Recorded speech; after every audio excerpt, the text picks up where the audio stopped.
For more, let's bring in our panel. Julian Epstein, Democratic strategist and former chief counsel for the Democratic House Judiciary Committee, and Republican political commentator Brilyn Hollyhand. Welcome to both of you, gentlemen. Thanks for joining tonight. Julian, I'll start with you. Decision Desk HQ tonight projecting LA City Council member Nithya Raman will win the second spot in the run for Los Angeles mayor, facing off with Karen Bass. I want to start with your reaction. Well, Hannah, great to be with you. I think there's going to be a lot of controversy about this. I think that the mere virtue of the fact that it took a week to get these count, it's actually still counting, doesn't necessarily mean that there's fraud, the way Trump was alleging today. But it also means that you have a third world-like election counting system in California where we don't know where the chain of custody is on ballots. They're sort of dark and murky and closed rooms and behind closed doors.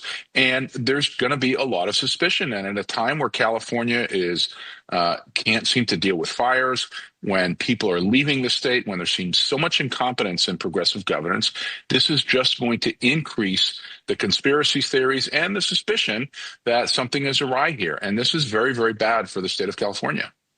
Yeah, we've already seen Pratt and the president post that on social media, calling it a crooked election. Brilyn, President Trump and other prominent conservatives have made these claims that the California primary election is, quote, rigged.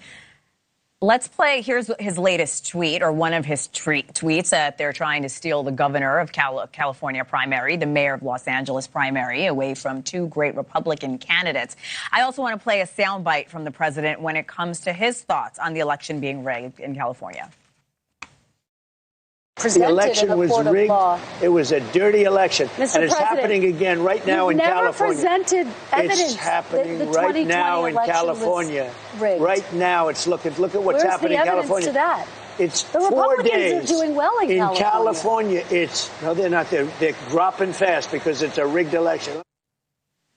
So, Brilyn, no matter how secure the election process is, does California need to take a look at its ballot counting process for quicker results in future elections and just alleviate these conversations of cheating and fraud? Yeah, absolutely do, because they're losing trust with my generation, a generation that's not going to want to vote in future elections. I think the big concern here is this taboo stigma around the word fraud. If California wants to be removed from this conversation of fraud in their elections, they should do one simple thing. They should be the first people in support of passing the Save America Act. If we could have proof and confidence that Americans are voting in American elections, we would not point fingers at states where magical ballot drops happen like this. Just look at the candidate, the no-name councilwoman that beat Spencer Pratt with all the name ID to make it to this runoff. She had 22% of the ballots on Election Day, but 40% after Election Day in these late mail-in ballots. Now, all 40% could be completely legit. I have no evidence to say otherwise. But if we knew for sure that every single person, all 40% of those after Election Day ballots,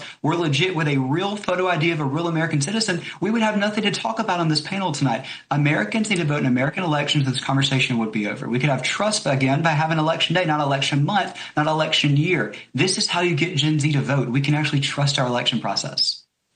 Julian, Karen Bass's campaign quickly putting out a statement attacking her new opponent. She said this in part: they look forward to winning the race against Raman, who allows encampments near schools, fights against hiring more cops, does not advocate for entertainment industry workers.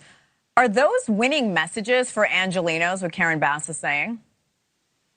Well, I'm happy to see Democrats pushing back against the progressive socialist left. I don't think the progressive socialist left has any meaningful ideas for governing this country. I think they're basically deconstructionists.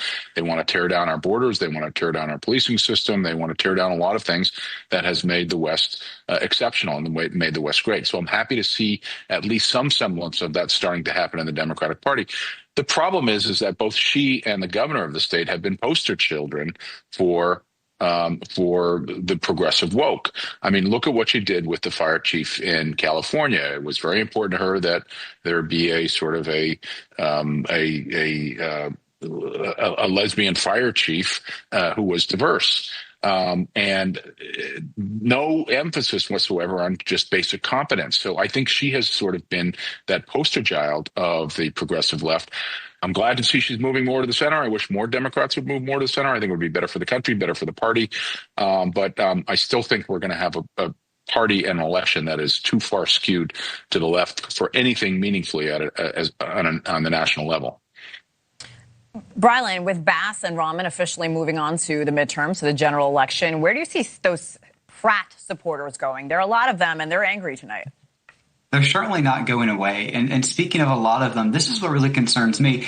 At the end of the day, regardless of who's in second in this runoff, 250,000 voters allegedly voted for Karen Bass. 250,000 people watched their city burn to the ground. 250,000 people stepped over overdosed neighbors, stepped over literal poop on the ground to go vote for the same person who allowed all of this to happen. So there's 250,000 people who are okay with the number one export in California being U-Haul trucks. There are 250,000 Californians who are okay with the status quo, who do not want common sense back in office. How do you reason with these people? So I can tell you for sure that these Spencer Pratt voters aren't going to vote for the same old same-o. They're not going to vote for the same lady that made Spencer Pratt homeless. But who are they going to vote for? I don't think it's going to be the city councilwoman. And like you said in the previous segment, Spencer Pratt certainly is not done. He's not going to go out of this race without a fight. It's just, what's this next move going to be? Julian, what do you think the campaign is going to look like for the next few months going into the midterms? I think you're going to hear a lot of very superficial sort of claims on both sides. I think what you're going to hear from Republicans is that the economy is getting better and the Iran problem is solved. I don't think either of those two things are true. And I think what you're going to hear from the Democrats is that Trump is just a bad person without any ideas to meaningfully do things that this country needs to do. Our education system is pathetic. 2 out of 3 eighth graders are not proficient in math and English. We have a welfare state that's getting ready to swallow us. I don't hear any meaningful ideas from the Democrats right now, my party, in terms of what we need to do to build for the future. It's all negative messaging, which is why I think, people talk about Trump's numbers being down to 40% or a little less. Democratic approval numbers down at 25% because it's all negative messaging. There's nothing positive about building. Julian Epstein, Brilyn Hollyhand, gentlemen, thank you for making time tonight with all this breaking news. We appreciate it. Thanks Hannah.